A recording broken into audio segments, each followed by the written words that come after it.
Eu quero convidar você para ler comigo no capítulo 21 do primeiro livro dos Reis. Estou aqui com a minha Bíblia. Eu quero ler a partir do versículo de número 17. Mas eu quero recomendar que você leia o capítulo inteiro. É um capítulo muito, muito rico da Bíblia. Mas eu vou ler apenas o versículo de número 17.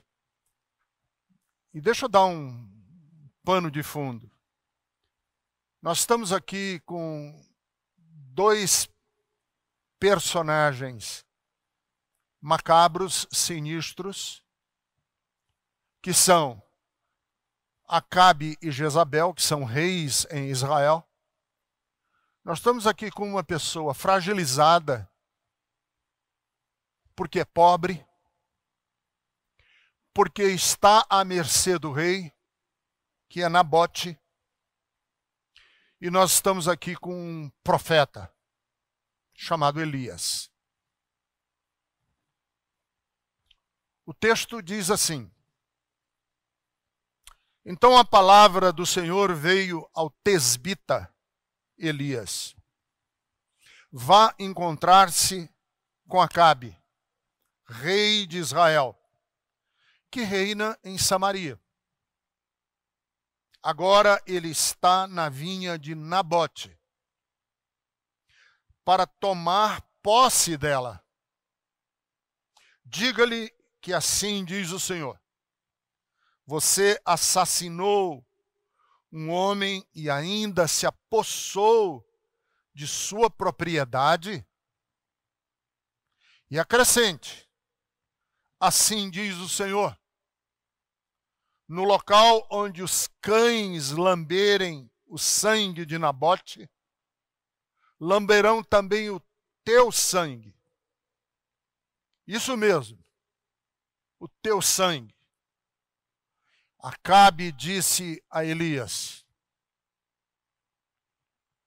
Então você me encontrou, meu inimigo? O que me encanta nas Escrituras é que as suas narrativas são perenes. As narrativas de eventos que aconteceram 800, 900, 1000 anos antes de Cristo são atuais. Vejam o texto. O texto é o seguinte: Acabe e Jezabel são reis em Samaria, mas eles são perversos, maus, indiferentes, cínicos, adoradores de ídolos. Eles são gananciosos, têm volúpia pelo dinheiro, pelo poder. Pois este Acabe, que era rei, queria uma propriedade para alargar o seu jardim. Ele queria tomar posse de uma propriedade que pertencia a um homem chamado Nabote. Não é um nome muito conhecido, nem muito nem muito familiarizado. Nabote, N-A-B-O-T-E.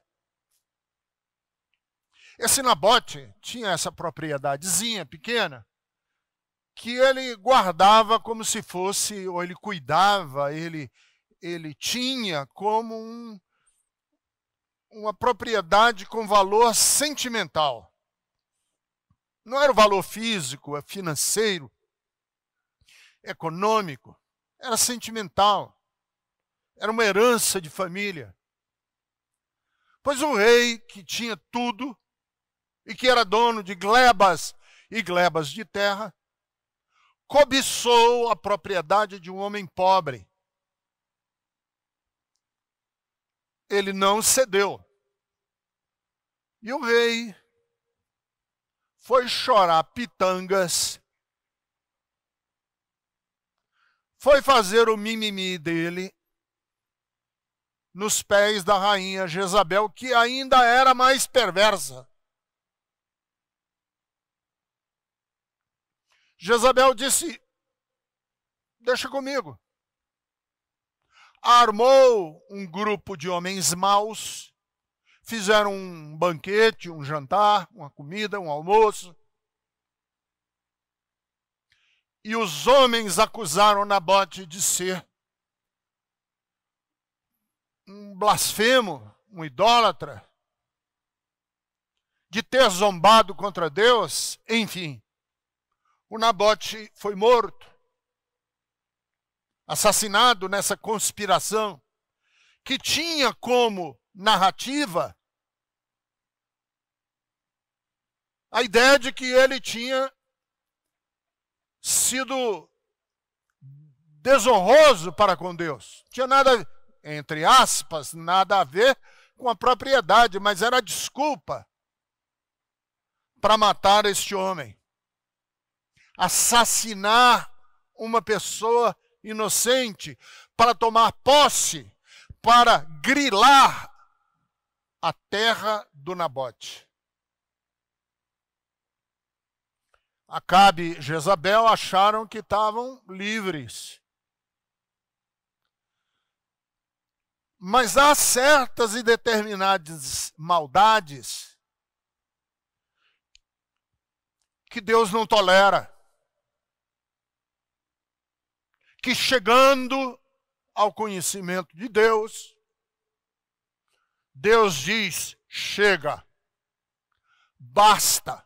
Sim, Acabe e Jezabel já eram ruins, mas eles cruzaram uma linha. Eles encheram o copo e o último pingo d'água que entornou o copo fez Deus chamar o profeta Elias, para Elias ir até ele, o Acabe, e dizer: ó Acabe, o que você fez, Deus tomou conhecimento e virá desgraça sobre você e sua casa e sua família. Eu creio que nós, como brasileiros, temos que dizer basta. Em nome de Deus. Porque algumas linhas estão sendo ultrapassadas aqui no Brasil.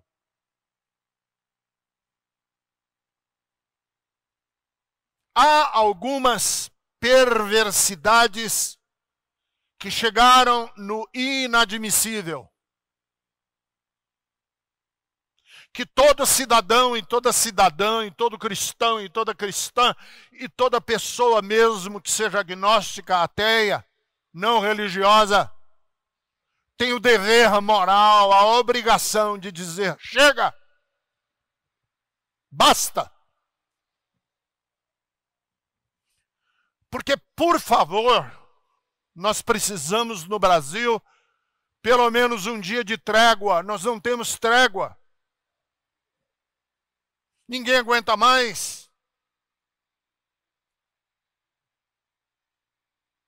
Porque o que está sendo feito no Brasil é pecado. É um pecado diante de Deus que provoca um chega do profeta Elias. Chega. Porque já são quase 600 mil pessoas mortas. Chega. Porque ninguém aguenta mais ver a Amazônia grilada, devastada, incendiada e destruída. Chega. Chega porque pretos e pretas, corpos pretos, pessoas pretas estão morrendo quase todos os dias de bala perdida, de violência, de assédio, de milícias e de facções. Chega. Chega porque a vida de pretos e de pretas não pode valer menos. do que a ganância de quem quer ganhar mais dinheiro e precisa manter o racismo estrutural intocável. Chega. Chega, porque milhões estão sendo empurrados para a linha da fome. Chega, porque outros milhões estão sendo vilipendiados nos seus direitos trabalhistas. A precarização do trabalho no país é uma coisa horrorosa. Chega. Chega, porque o nosso ensino público está sendo degradado, despedaçado.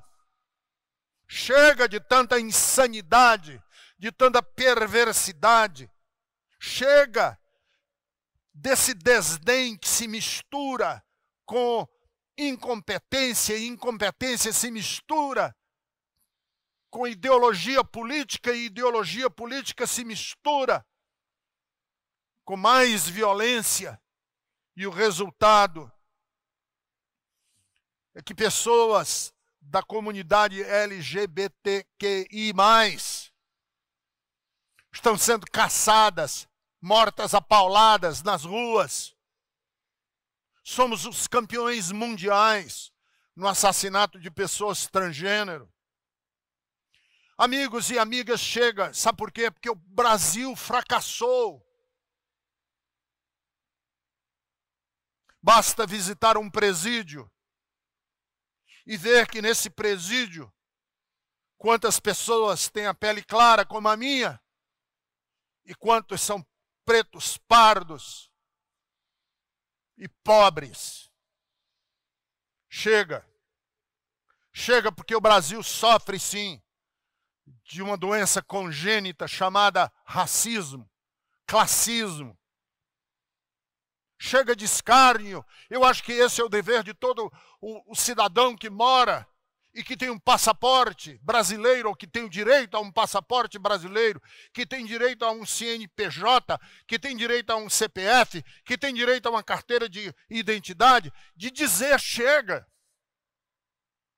É necessário que todo cidadão que tem coragem de empunhar a Bíblia Sagrada tem que dizer chega. Chega de tanto escárnio. Chega de tentar calar os outros que protestam, chamando essas pessoas de comunistas. Chega de querer colocar um verniz de carolice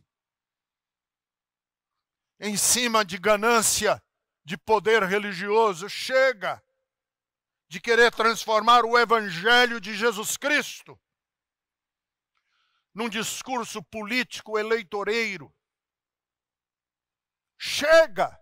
Foi o que o profeta Elias disse para Acabe. Chega! Porque você acabou de transpor uma linha. Que quem transpõe essa linha se torna alvo direto do juízo e da ira de Deus. Chega. Chega de tentar usar o discurso da liberdade para poder dar espaço e empoderar sites de fake news que ficam disparando nos grupos de WhatsApp mentiras, desvarios, alucinações, loucuras que os menos avisados acabam acreditando. Chega! Se Acabe queria e precisava do terreno de Nabote, sendo ele rei, ele não podia destruir a vida de um homem. Vejam, não tem nada a ver com direita e esquerda, de ser do partido A, B, C, D, F, P, T, Z, não importa. De que espectro político e ideológico você é, se você é de esquerda ou de direita. Toda democracia precisa, sim, de pessoas de esquerda ou de direita. Nós estamos aqui falando do campo. da democracia, nós estamos aqui do campo da civilização, nós estamos falando aqui do campo das pessoas que têm bom senso, das pessoas que querem seguir os passos de Jesus de Nazaré. Chegou o momento de sabermos se queremos ser aliados ou opositores, se queremos ser resistência ou colaboradores. Chegou a hora de perguntarmos a nós mesmos se nós queremos vestir ou não a capa de Elias para denunciar os perversos que estão no poder do Brasil hoje. Precisamos falar. Falar como falou Elias. Porque somos seguidores de Jesus de Nazaré. E quem é seguidor de Jesus de Nazaré não pode ficar calado. Quando o deboche, o escárnio, a maldade avançam. Preste atenção, ninguém pode atacar a esperança e esperar que o cristão fique calado. Os silêncios hoje serão lidos na eternidade como covardia, como pusilanimidade, como humorismo, como timidez. E está escrito no livro do Apocalipse que os tímidos não merecem o reino de Deus, e sim o lago de fogo e de enxofre. Você diz, Ricardo, por que você está falando isso hoje pela manhã? Porque o silêncio da igreja na história passada, na Inquisição, por exemplo, quando os líderes religiosos caçaram apóstatas, bruxas, judeus, quando na Inquisição mulheres foram queimadas em fogueira com a lenha verde para doer mais e sofrer mais, será que naquela hora, naquela época, alguns se levantariam e diriam, não pode falar de política na igreja. Espere, meu amigo, eu não estou falando de política. Eu estou defendendo pessoas que estão morrendo com inocência. Isso era o que diria um pastor durante a época da Inquisição, no período pré-medieval ou medieval. Imagine se você, ouvindo o discurso de Hitler, em 1934, 1935, quando ainda não tinha guerra mundial, se um pastor, ao ouvir aquele discurso de ódio, deveria dizer, mas nós não podemos falar de política agora. Era para falar de política, sim, porque não era defesa do partido A, B ou C dentro da Alemanha nazista, era a defesa da vida.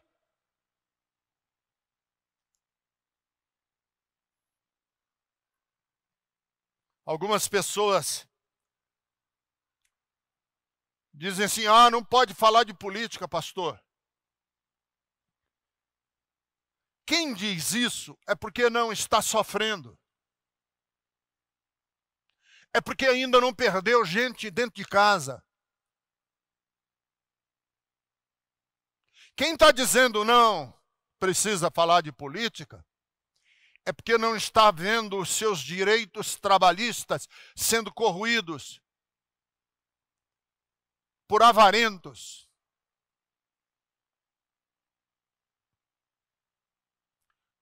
Por agiotas. E a agiotagem é pecado na Bíblia. Pois agiotas que usam hoje o nome de banqueiros, estão ficando trilhardários. 5 pessoas no Brasil, 5, 1, 2, 3, 4, 5, são mais ricos do que 100 milhões de outros brasileiros que somassem as suas riquezas. Algo está errado.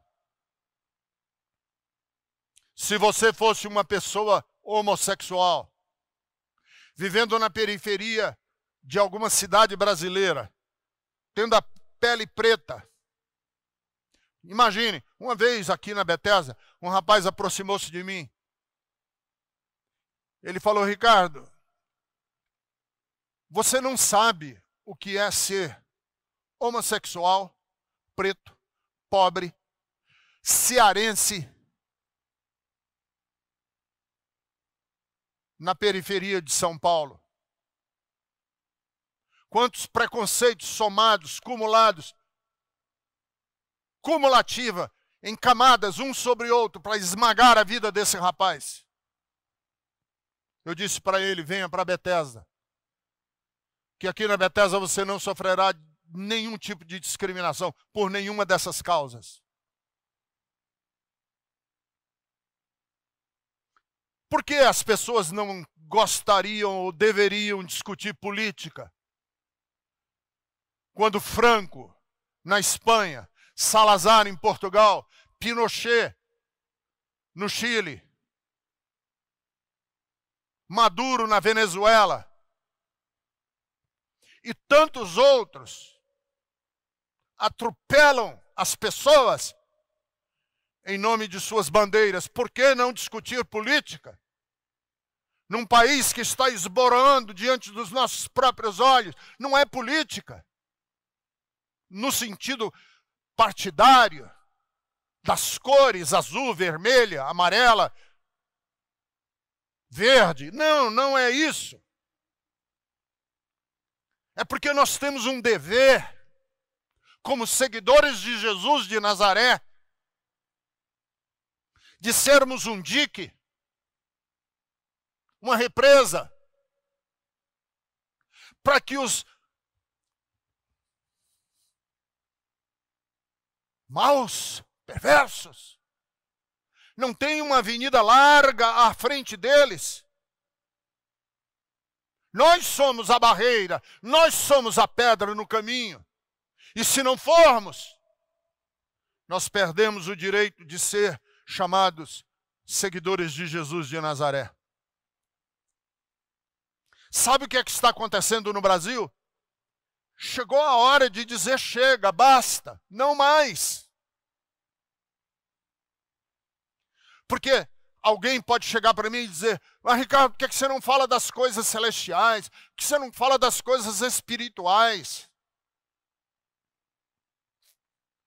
Eu não posso falar de um conforto espiritual que está no céu, se nós estamos vivendo um desconforto material que está no inferno. Porque estão transformando o nosso Brasil num verdadeiro inferno. Estão querendo saquear os nossos sonhos. Estão querendo vilipendiar a nossa esperança. Estão querendo profanar a herança da nossa fé. Estão destruindo o potencial de jovens da nova geração. Eu repito, não tentem atacar os sonhos de um Nabote. Porque se você atacar os sonhos de um Nabote, você provoca o próprio Deus. Eu repito, não conspirem para matar pessoas inocentes, porque Deus não está em silêncio e indiferente a isso tudo. Não assassinem no secreto, pensando que uma morte secretamente conspirada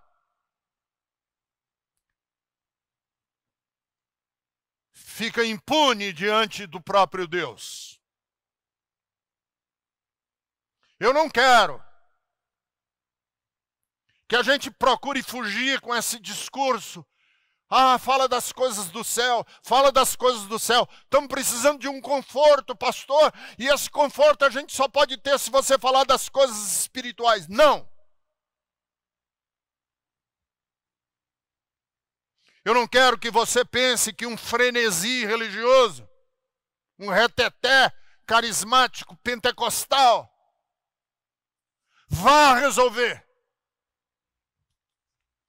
Eu não quero fazer e promover reuniões absurdamente estáticas, esquecendo-me que pessoas estão sofrendo realmente, concretamente, corporeamente, socialmente. Quando minha filha Cíntia era pequena, ela gostava de brincar comigo de esconde-esconde. E ela, às vezes a gente quando brincava de esconde-esconde, ela botava a mão no rosto e dizia, pode me procurar. Porque ela achava que ao colocar as mãos no rosto ela ficava invisível. E eu achava ela com facilidade. Porque colocar a mão no rosto não torna ninguém invisível. Transferir o assassinato de Nabote para ir discutir agora o sexo dos anjos não vai resolver e nem responder ao que acabou de acontecer com ele. Eu quero repetir com vocês agora que eu não acredito que nós devemos desprezar em nome da fé a realidade. Porque fé é uma chamada de Deus para enfrentarmos a realidade. Não adianta achar que os problemas do Brasil vão acabar com uma marcha. Quantas marchas para Jesus já aconteceram? E nós estamos descendo a ladeira. Faça valer a justiça. É isso que a Bíblia nos ensina no livro do profeta Isaías. Faça valer a justiça. Não adianta achar que os problemas do Brasil vão acontecer porque meia dúzia de pastores ilustres convocou um jejum e uma coisa irônica, patética, chamar um jejum num país em que as pessoas não têm dinheiro para comprar comida, estão comprando osso nos açougues e supermercados. Não adianta acreditar que o Brasil vai melhorar se a gente não votar certo e com consciência na próxima eleição. Nós precisamos urgentemente riscar o chão, como fez Elias diante do rei Acabe. Elias, quando soube que ele havia conspirado juntamente com Jezabel a morte de Nabote, para poder tomar um pedaço do chão de um homem que era simples, e ele era rei. Elias falou para ele, diga assim o Senhor, você assassinou um homem e ainda se apossou da sua propriedade. Acha mesmo que isso ia ficar batido e isso ia ficar na indiferença divina? Ouça o que eu vou lhes dizer. Uma igreja sem profeta é morta. Uma igreja resignada é uma igreja que já apagou a sua lâmpada. Precisamos de uma indignação. E escutem, nós não podemos continuar transformando os cultos e as pregações em coach. Pastor não é coach. Não podemos ficar discutindo irrelevâncias.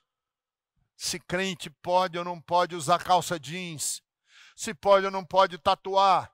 Se pode ou não pode assistir culto online sem camisa. Não, vamos discutir agora o sexo dos anjos. Se pode ou não pode cantar Chico César. Se pode ou não pode cantar Djavan. Se pode ou não pode cantar Caetano Veloso. Dá um tempo. Dá um tempo para que a nossa indignação seja verdadeira. Não seja indignação com irrelevâncias.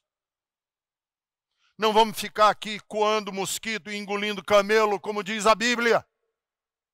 E preste atenção, indignação não é pessimismo. Indignação é a raiz da esperança. Só pessoas indignadas têm esperança. E se 580 mil pessoas mortas, chegando a 600 mil, num quadro de corrupção, de roubo, de indiferença, de deboche, de aglomeração pública promovida por governantes, se isso não lhe indignar, sim, nossa indignação é reativa. Nós reagimos.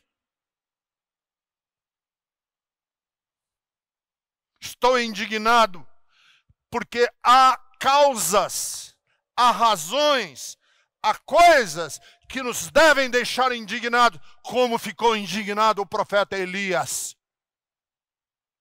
Eu não estou falando aqui, repito, de sermos ou não sermos, da esquerda ou da direita, mas de repetirmos a frase do Dr. Martin Luther King, que dizia: a injustiça em qualquer lugar é uma ameaça à justiça em todo lugar. Deixa eu repetir. A injustiça em qualquer lugar é uma ameaça à justiça em todo lugar. Porque há momentos em que a perversidade se torna tão monstruosa que quem cala se torna corresponsável pelos crimes. E creiam, irmãos, você diz assim: pastor, essa semana foi terrível para mim. Eu, pessoalmente, você pode dizer, né, você pode estar dizendo assim: eu, na minha casa, passamos por dificuldade, por morte, acabou o dinheiro, eu tenho problemas de saúde, além dessa pandemia aí, eu tenho problemas de saúde, estou passando por muitas dificuldades. Me dê uma palavra de esperança, pastor Ricardo, deixa eu falar. A palavra de esperança hoje de manhã tem que ser comunitária. Não pode existir uma esperança individual, minha só. Não adianta eu ter esperança, não adianta eu ajudar a você ter esperança. Porque todos nós estamos num barco. Nós estamos num Titanic. Está fazendo água. Teve uma rachadura no casco. A água está invadindo os compartimentos inferiores. Você diz assim: não, eu estou na classe alta. Eu não viajo no porão do navio. Nunca viajei em porão de navio, você pode dizer. Eu só viajo na primeira classe, na suíte presidencial do navio. Pois deixa eu lhe dizer. Quando o Titanic afundou e não tinha bote de salva-vida para todo mundo? Os da primeira classe quiseram invadir os botes. E conta a história que o capitão do navio apontou uma arma para os ricos e disse: vocês não entram. Vão entrar crianças e mulheres. E os caras que tinham todo o dinheiro do mundo e achavam que por estarem na primeira classe, morreram junto com os demais que viajavam no porão, na terceira classe. Estamos no mesmo barco, amigos e amigas. Não adianta ser individualmente salvo.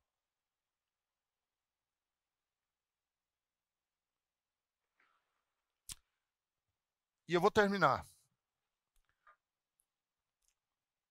Acabe e Jezabel eram perversos, eram maus. Aliás, Jezabel é uma metáfora, é uma figura simbólica da degradação total de um ser humano. Ela reunia em torno de si todas as qualidades ruins que você pode pensar. Era debochada, se acreditava rainha acima de todos e de todas. Era perversa. Ela governava sobre o caos. E o marido, que também era perverso, que também era mau, os dois alimentavam a maldade do outro. Se revezavam em promover maldade. Até que ele, Acabe, disse: eu quero o terreno daquele homem pobre ali. Porque a medida do ganancioso nunca enche. Ele quer sempre mais. Foi chorar pitangas, porque o Nabote não abriu para Jezabel, e a Jezabel disse: deixa comigo. Eu sei resolver essa parada. E o que foi que ela fez? Mandou 2 homens vadios, vagabundos. O texto usa a palavra vadio, mas a gente pode usar a palavra vagabundos. Façam com que testemunhem que Nabote amaldiçoou a Deus e ao rei. Use desse argumento que ele morre. Use nesse argumento que ele não sobrevive. E assim ele morreu. Assim ele padeceu. E aqui fica a lição final que eu quero dar para vocês. Deus manda profetas para que o escondido não fique escondido. Deus manda profetas para que a gente se lembre sempre que quando uma pessoa faz alguma coisa má contra é a maldade contra todos. Porque se ele fez contra ele não terá freios para fazer para 2, para 3, para 50. O ministro da Educação disse uma coisa tão horrorosa essa semana.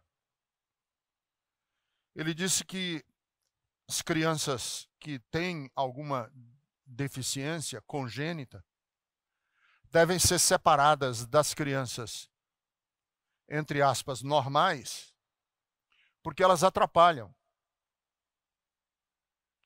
E quando ele falou essa frase, eu não ouvi só a frase. Eu ouvi a frase me lembrando da Bethesda, que o nosso DAC, Deus ao alcance da criança, é a sigla que a gente usa aqui para o Ministério com Crianças. DAC, Deus ao alcance da criança.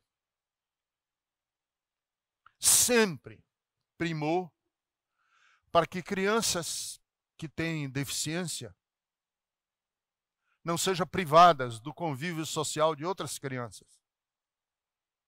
Sempre cuidamos disso. Então, quando eu ouvi essa frase, eu já me arrepiei, porque eu me lembrei da Bethesda. Eu digo que isso é contra a Bethesda. Mas eu me lembrei também que na Alemanha nazista, eles não começaram perseguindo os judeus. Eles começaram a... Não era perseguição. Era... A linguagem nazista é muito simbólica. Era misericórdia dos deficientes. Porque a lógica nazista era assim, para que ficar sofrendo? Então tinha essa fala piedosa. E a segunda fala era, nós não podemos permitir que pessoas que dão prejuízo ao Estado continuem. Então, quando o ministro da Educação diz que não quer crianças nas escolas porque prejudicam as outras, eu fiquei pensando, já não custa muito. Ele dizer, eu não quero crianças na sociedade brasileira porque elas prejudicam a economia. Não custa.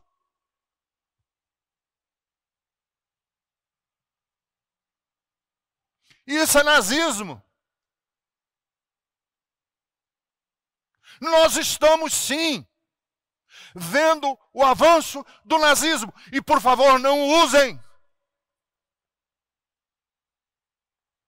de expressões de patrulhamento. Ah, você é comunista, eu não sou comunista. Já li o Capital de Karl Marx. Já li escritos de Marx e Engels. Não sou comunista. Eu sou cristão. Eu sou de Jesus. Eu sou da Bíblia.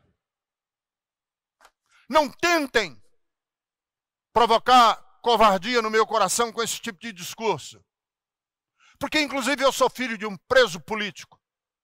Tenho casca grossa. Então não usem desse discurso. O outro discurso que, por favor, não usem, é esse da espiritualidade. Ah, eu queria ouvir coisas do céu, porque se não for com coisas do céu, a minha alma não fica satisfeita. A sua alma tem que ficar satisfeita com a reivindicação da justiça, do bem, do que é direito, do que é justo.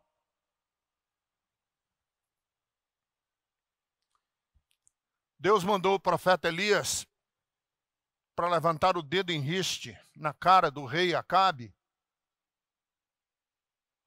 porque a maldade do rei ficou coberta com o confeite, com o verniz da piedade, da carolice. Digam que Nabote está falando mal de Deus e do rei, então ele merece morrer. Então a maldade ficou coberta com esse pano, com esse cobertor, com esse guarda-chuva do patriotismo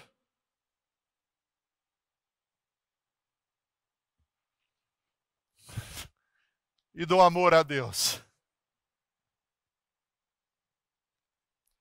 Mas deixa eu lhe dizer, queridos, chegou um momento que não podemos mais dizer que eu seja salvo e que os outros se arranjem. Nossa mensagem espiritual precisa ter essa consistência da concretude da vida. Sabe por quê? Porque se você chegar para mim e disser assim, Ricardo, não pode falar de política, meu filho. Não pode falar de política, meu irmão querido. Aliás, não sei nem quantas pessoas ainda têm idade suficiente para me chamar de meu filho. Que eu próprio é que estou chamando os outros agora de meu filho. Troque Troque o nome do atual presidente, só por um exercício. Não estou dizendo que vai acontecer e que é uma realidade. Não, é só por um exercício de pensamento. Troque o atual nome do presidente para Faraó e pergunte se diante de Faraó, Moisés deveria continuar só falando de assuntos espirituais. Troque o nome do atual presidente para Saul. Não estou dizendo que ele é um Saul, só para você fazer esse exercício. Troque o nome dele para fazer o exercício do nome dele para Saul e veja se Samuel deveria ou não ficar calado. Troque o nome do presidente atual para Herodes e se pergunte se Jesus devia ter ficado calado e não ter chamado ele de raposa. Você diz, Ricardo, você tem lado agora? Tenho. Nunca escondi. Meu lado é pelos que estão em situação de vulnerabilidade, os indígenas. Yanomami, do Xingu, de outras etnias, Brasil afora. Rapazes e moças identificados como homoafetivos e homoafetivas. Eu tenho um lado, sim. Meu lado são mulheres que sofrem violência em nome do discurso do marido ser cabeça. Eu tenho um lado, sim.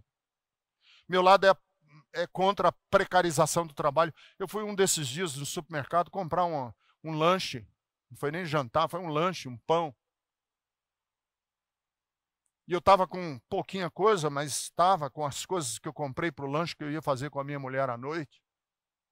E tinha um desses rapazes de aplicativo de entrega de comida no supermercado comigo, comprando comida para outras pessoas, quando eu sabia que ele próprio mal tem comida em casa para ele e para os filhos. Você tem lado, Ricardo? Tenho lado, sim. Meu lado é das milhares de pessoas que morreram, centenas de milhares de pessoas que morreram no Brasil e que não deveriam ter morrido. Não chegou a hora delas coisa nenhuma. Existem, sim, mortes desnecessárias. E morreram, sabe por quê? Porque ficaram receitando remédio para verme, para resolver o problema de um vírus. Ficaram remédio que era para malária, para resolver um problema de vírus. E as pessoas embarcaram nessa fake news. Quantos milhares de pessoas morreram nesse Brasil? Qual é o lado de que você está, Ricardo? Eu estou ao lado daquelas pessoas que morreram, porque o sangue de Abel ainda clama, e estou ao lado dos familiares que ainda estão de luto.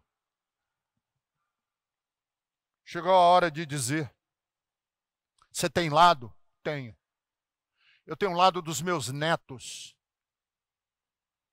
Porque eu quero que os meus netos, quando anos lá na frente eu não estiver mais aqui, lá na frente, quando a história for escrita, os meus netos digam, meu avô estimulou toda a geração dele a serem coerentes com a Bíblia. Você tem lado? Tenho.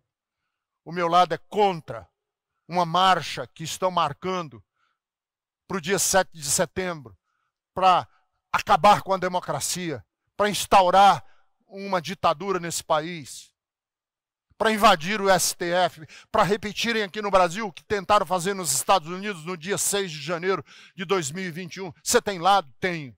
De dizer não, não vá a nenhum desses encontros, porque eles são pecados, eles são contra Jesus. Você tem lado? Tenho. Eu sou a favor de Nabote e sou contra Acabe e Jezabel. Você tem lado, Ricardo? Tenho. Eu tenho um lado porque eu estou ao lado de todos aqueles que são de Jesus e que estão indignados por verem a morte sendo normalizada, a violência sendo absorvida e o nosso futuro sendo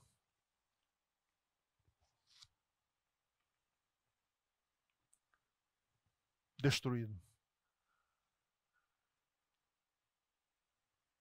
Pastor, me dê uma palavra de esperança. Eu tenho uma palavra de esperança para você. Estamos juntos, todos no mesmo barco.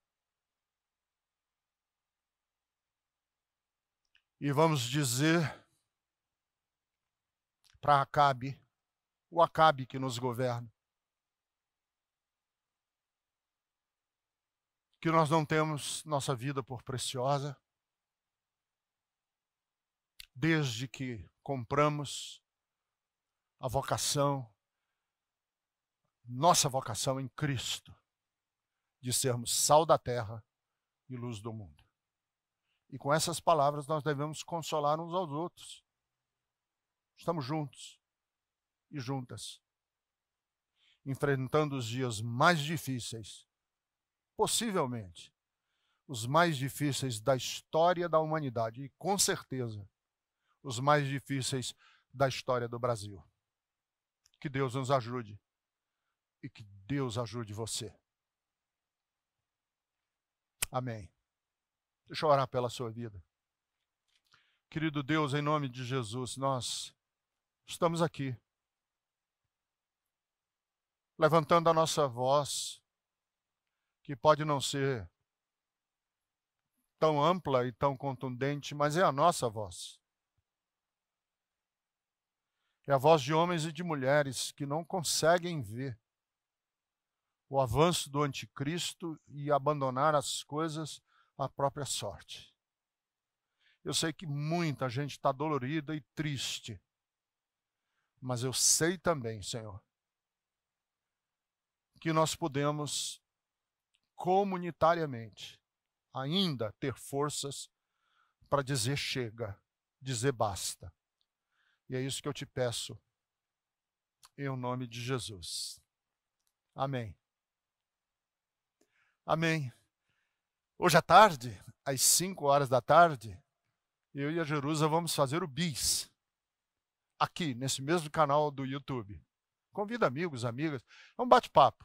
A gente retoma um pouco dessa minha fala hoje pela manhã, a gente tece mais a respeito das questões que estão nos afligindo e nos trazendo preocupação. E a gente tem um momento também de esperança, de fé. Eu e a Jerusa, 5 horas da tarde, aqui nesse canal YouTube, e hoje ainda, já. Vou para casa almoçar, comer um pouquinho, porque como diz lá no Ceará, saco vazio não se põe em pé. Então eu vou almoçar, e aí depois do almoço a gente faz a nossa live chamada Bis, tá bom? Deus abençoe você. Lembre-se, aqui na Bethesda, nossas inserções, né, os nossos posts são muitos. A gente está sempre postando aqui. Inscreve-se no nosso canal. Basta inscrever. Tem ali um cliquezinho onde você se inscreve. Tem um sininho também para você receber as notificações todas as vezes que a gente estiver ao vivo, tá? Um beijo no seu coração. E se você puder, aí onde você está, levantar as mãos assim, eu quero impetrar a bênção apostólica. Que a graça do nosso Senhor Jesus Cristo, o amor de Deus, o nosso Pai, a força, o ânimo, a virtude, o poder do Espírito Santo estejam conosco e com todos, hoje e sempre. Amém.